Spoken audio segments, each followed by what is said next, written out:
ಇನ್ನು ಮುಂದೆ ನಿಮ್ಮ ನೆಚ್ಚಿನ ಧಾರಾವಾಹಿಗಳ ಫುಲ್ ಎಪಿಸೋಡ್ಗಳು ಸನ್ ನೆಕ್ಸ್ಟ್ ಆಪ್ನಲ್ಲಿ ಮಾತ್ರ. ಇಲ್ಲಿ ನಮ್ಮ ಜೊತೆ ಯಶುನು ಇದ್ದಾನೆ, ಅವನೆಲ್ಲ ನೋಡ್ಕೊತಾನೆ. ನೀವು ಒಂದೆರಡು ದಿನ ಮನೇಲಿ ಇಲ್ಲ ಅಂದರೆ ನಿಮ್ಮ ವ್ಯಾಲ್ಯೂ ಏನು ಅಂತ ಇವ್ರಿಗೆ ಅರ್ಥ ಆಗುತ್ತೆ. ನೀವಿಲ್ಲದೆ ಈ ಮನೆ ಹೇಗಿರುತ್ತೆ ಅನ್ನೋದು ಅವ್ರಿಗೆ ಗೊತ್ತಾಗಬೇಕು. ಆಗಲೇ ಅವ್ರಿಗೆಲ್ಲ ಬುದ್ಧಿ ಬರೋದು. ಜನನಿ ಚಿಕ್ಕಮ್ಮ, ನೀವೇ ತಾನೇ ಎಲ್ಲರಿಗೂ ಲೀಡ್ರು. ಪಟ್ ಅಂತ ಐಡಿಯಾ ಮಾಡಿ ಟಕ್ ಅಂತ ಎಲ್ಲರನ್ನೂ ಕರ್ಕೊಂಡೋಗಿ.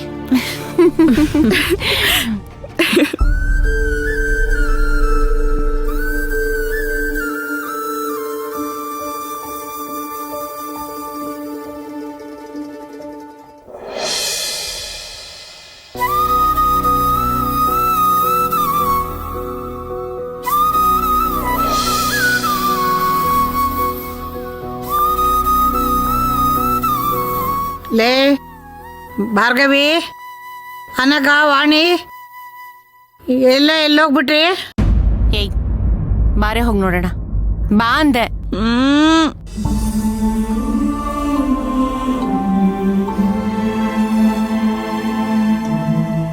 ಹೇಳಿ ಅತ್ತೆ. ಅಡುಗೆ ಆಯ್ತೇನ್ರಮ್ಮ? ಇಲ್ಲ, ಬೇರೆ ಏನೋ ಕೆಲಸ ಮಾಡ್ತಾ ಇದ್ವಿ. ಯಾಕೆ ಬೆಳಿಗ್ಗೆ ಏನು ಕಡ್ದಾಕ್ತಿದ್ರಿ ನೀವು? ಯಾಕತ್ತೆ, ನೀವ್ ತಾನೇ ಹೇಳಿದ್ದು ಇನ್ಮೇಲಿಂದ ಝಾನ್ಸಿ ರಾಣಿ ಅಡ್ಗೆ ಮಾಡ್ತಾಳೆ ಅಂತ. ನಾವು ಅಡ್ಗೆ ಮಾಡೋದು ಬೇಡವಂತ ಕನ್ಫ್ಯೂಷನ್ ಅಲ್ಲಿ ಇದೀವಿ. ಓಹೋ, ಊರಲ್ಲಿರೋರ್ಗೆಲ್ಲ ಅಡುಗೆ ಮಾಡ್ಕೊಂಡೋಗಿ ಕೊಡೋಕೆ ಗೊತ್ತಾಗುತ್ತೆ, ಮನೇಲಿರೋರ್ಗೆ ಬೇಯಿಸಕ್ಕಾಗಲ್ವಾ ನಿಮಗೆ? ಯಾಕತ್ತೆ, ಈ 2 ದಿನದಿಂದ ನಿಮ್ ನಡವಳಿಕೆ ಯಾಕೋ ವಿಚಿತ್ರವಾಗಿದೆಯಲ್ಲ?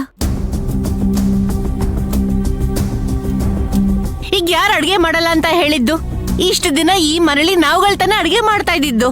ನೀವ್ ತಾನೆ ಕಣ್ಕಂಡವ್ರನ್ನೆಲ್ಲ ಕರ್ಕೊಂಡ್ ಬಂದು ನಡ್ಮನೆಲ್ಲ ಕೂರ್ಸಿ ಇಮೇಲ್ದ ಇವಳು ಅಡ್ಗೆ ಮಾಡ್ತಾಳೆ, ಗೂಡ್ಸಿ ಗುಂಡಾಂತರ ಮಾಡ್ತಾಳೆ ಅಂತ ಹೇಳಿದ್ದು. ಈಗ ಅವಳೆಲ್ಲ ನೋಡೋದ್ಲು? ಹೋಗಿ ಹುಡ್ಕೊಡೋ ಕೇಳಿ, ಯಾಕಮ್ಮ ಅಡ್ಗೆ ಮಾಡಿಲ್ಲ ಅಂತ. ನಮ್ಮೇಲೆ ಯಾಕೆ ಎಗರಾಡ್ತಿದ್ದೀರಾ?